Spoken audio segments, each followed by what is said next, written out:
لو فكرت في الحاجات اللي حصلت في حياتك مؤخرا هتكتشف ان كل حاجه منيله ب60 نيله حصلت في حياتك كنت انت السبب فيها. وبعيدا عن جلد الذات، ولكن الانسان دايما بيحب ان هو يعلق فشله على شماعه الناس اللي حواليه او الظروف اللي هو بيمر بيها، مع ان الواقع بيقول ان العدو الاول للانسان هو نفسه وافكاره وشهوته ومخاوفه وحاجات تانية كتير هنتكلم عليها في فيديو النهارده. وهنتكلم عن ازاي تقدر تستغل الحاجات دي كلها وتخليها في صالحك، وازاي تقدر تتغلب على عدوك الاول وهو نفسك، علشان تقدر انت تحول حياتك للافضل.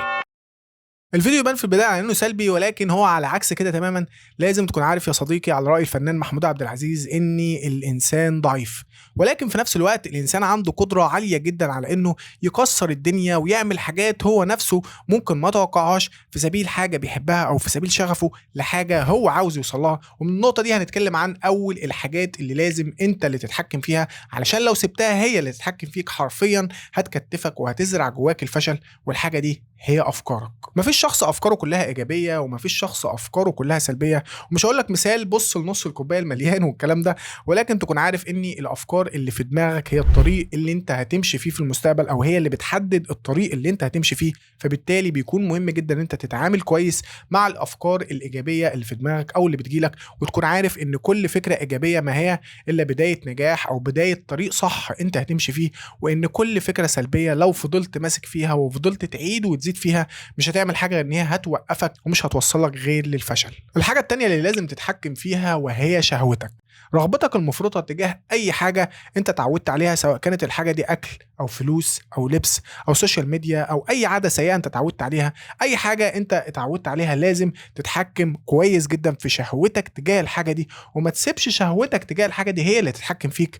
وبالمناسبه كنت بتكلم مع احد الاصدقاء امبارح في فكره اشباع الشهوه، وفكره ان في فرق كبير جدا ما بين جيل التسعينات، الجيل اللي قضى فتره الشباب بتاعته او فتره المراهقه بتاعته، الفتره اللي الدماغ فيها بتبدا تتفتح على الحاجات اللي حواليها وبيبدا يكون عندك رغبه اكتر في ان انت تشبع الشهوات اللي عندك. الجيل ده قضى فتره المراهقه بتاعته او فتره الشباب بتاعته في ظل ان كانت اقصى التطورات اللي موجوده في الوقت ده كانت التليفونات اللي هي بزراير، تليفونات النوكيا. على ما اتذكر انا كنت ماسك وقتها تليفون N95، وكانت دي اقصى يعني الحاجات اللي انا عملتها، التطورات التكنولوجيه اللي انا وصلت لها. في حين ان الجيل الحالي اللي هو جيل الالفينات اللي هو من اول متهيالي 97 او 98 او 99 كده وانت طالع لفوق، الجيل ده شوف بيقضي فتره الشباب بتاعته او فتره المراهقه بتاعته في ظل كم قد ايه من الحاجات اللي موجوده حواليه، من تطورات، من سهوله، من حاجات بتسهل عليه دايما ان هو يشبع الشهوات اللي عنده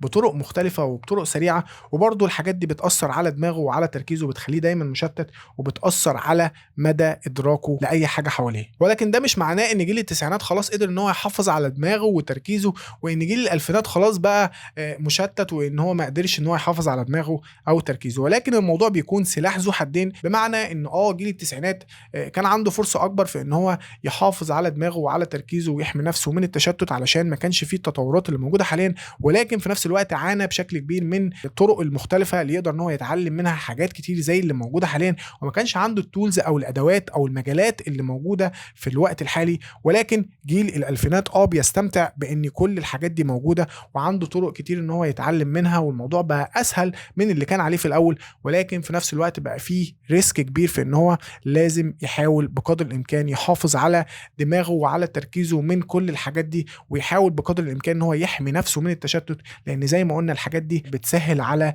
الجيل ده ان هو يشبع الشهوات اللي عنده، او ان هو الحاجات دي كلها تاثر على عقليته وعلى دماغه. وموضوع اشباع الشهوات ده بيكون معقد شويه، وللاسف احنا بنتجه لاشباع الشهوات اللي عندنا في اللحظات اللي بنحس فيها بالضعف او بيكون هروبا من المشاكل اللي احنا بنتعرض لها في حياتنا. وانا كنت عملت فيديو بتكلم فيه بالتفصيل عن ادمان الشهوه وازاي الموضوع بيرتبط بماده الدوبامين اللي بيتم افرازها في مخك. انصحك تشوف الفيديو ده لو بتعاني من ادمان اي عاده سيئه وحابب ان انت تتخلص منها. هسيب لك لينك الفيديو في الوصف. الحاجه الثالثه اللي لازم تعمل عليها كنترول وهي الخوف من المشاعر اللي الناس كلها بتحس بيها، وان الشخص اللي مش بيشعر بالخوف خالص في حياته ده يعتبر بني ادم مش طبيعي. وزي ما قلنا في فيديوهاتنا اللي فاتت او في فيديو بالتحديد فيديو السعاده المستمره اللي عملناه هنا في القناه، هسيب لك برضو اللينك بتاعه في الوصف. قلنا ان طبيعي جدا الانسان يمر بخليط من المشاعر، سواء كانت المشاعر دي ايجابيه او سلبيه، ولكن احنا قصدنا في الفيديو ده على الخوف المبالغ فيه، الخوف من الفشل، الخوف من آراء الناس، الخوف من التغيير. كل دي حاجات ممكن توقف فرص كتير وارد ان هي تغير حياتك للافضل. وفي نوع تاني من الخوف بيجي للناس الناجحه او الناس اللي هي وصلت لمكانه كبيره في المجال اللي هي فيه، وده بيكون ناتج على ان الناس دي بتكون خايفه ان هي ما تستمرش في نفس النجاح اللي هي فيه، او بتكون خايفه ان هي ما تستمرش في نفس العطاء اللي وصلها للنجاح ده. وطبعا بيكون فيه اشكال واسباب كتير جدا من الخوف، فلو انت بتعاني من الخوف من اي حاجه ممكن تكون غريبه بالنسبه لك، يا ريت تقول لنا ده في التعليقات. الحاجه رقم 4 المفروض ان انت تتخلص منها خالص، مش بس تعمل عليها كنترول، وهي غرورك. اعتقادك بانك افضل حد في مجالك، احسن حد ممكن يعمل اي حاجه، فكرة ان انت وصلت للمستوى خلاص مش محتاج ان انت تتعلم او ان انت تطور من نفسك تاني. طبعا ده اعتقاد بيكون مش صح. لازم تحط في ذهنك دايما ان لسه في تاني، حتى لو انت اتعلمت حاجه وبقيت شاطر فيها مفيش مشكله ان انت تكون اشطر كمان، مفيش مشكله ان انت تحاول تستغل الحاجه دي وتستفاد منها بشكل اكبر، مفيش مشكله ان انت تتعلم حاجه جديده، وتحاول دايما ما تخليش سقف لنجاحك، وتحاول ان انت تتعلم وتطور من نفسك باستمرار. الحاجه الخامسه وهي تبريرك الزايد. فكره ان انت تقعد تعلق فشلك بقى على الناس وعلى الظروف اللي حواليك او على اي شماعه، اللي هو انا ما عملتش كذا علشان ما كانش معايا كذا، او علشان ما توفرليش كذا وكذا. لازم تكون عارف كويس جدا ان بغض النظر عن الظروف اللي انت بتمر بيها او الظروف اللي حواليك، ان التبرير هو بدايه طريق الفشل بتاعك. وزي ما قلنا في فيديوهاتنا اللي فاتت ان الناس الناجحه هي الناس اللي مش بتهتم ان هي تقعد تبرر لنفسها او للناس اللي حواليها عن الاسباب او الظروف اللي وقفتها ان هي تعمل اي حاجه في حياتها، ولكن هي الناس اللي بتحاول بقدر الامكان تستغل الظروف اللي هي بتمر بيها وتحولها في صالحها علشان تحاول تعمل اي حاجه في حياتها. الحاجة رقم 6 وهي عدم تقديرك لذاتك. لو ما امنتش بنفسك واحترمت نفسك وقدرت امكانياتك، مفيش حد هيحترمك ولا هيقدر امكانياتك، ولكن يكون عندك القدرات او المهارات او الادوات اللي تخلي الناس دي تحترمك علشانها. ما تكونش شخص فاضي وتقول لي انا وانا وانا. وتكون عارف حاجة مهمة جدا، وهو ان دايما النجاح بيبدأ من داخلك انت وبتقديرك لنفسك. الحاجة رقم 7 والأخيرة وهي ارتباطك بالماضي. التفكير في اللي راح مش هيعمل أي حاجة غير إن هو يستهلك في طاقتك. اللي أنت عملته في الفترة اللي فاتت بقى ده سواء كان صح أو غلط، خلاص أنت هببته أو أنت استفدت منه أو أنت عملته خلاص. خلي تركيزك الأكبر على الحاجة اللي أنت بتعملها دلوقتي أو الحاجة اللي أنت هتعملها في المستقبل، وما تحكمش أبدا أبدا أبدا على التصرفات أو الحاجات اللي أنت عملتها في حياتك في الفترة اللي فاتت، وتقعد بقى تعيد وتزيد فيها وتقعد تقيم فيها بشكل مستمر بناء على خبرتك او على شخصيتك اللي انت وصلت لها دلوقتي. وعامه بيكون في حاجات كتير جدا عجبتني قوي المسطره دي.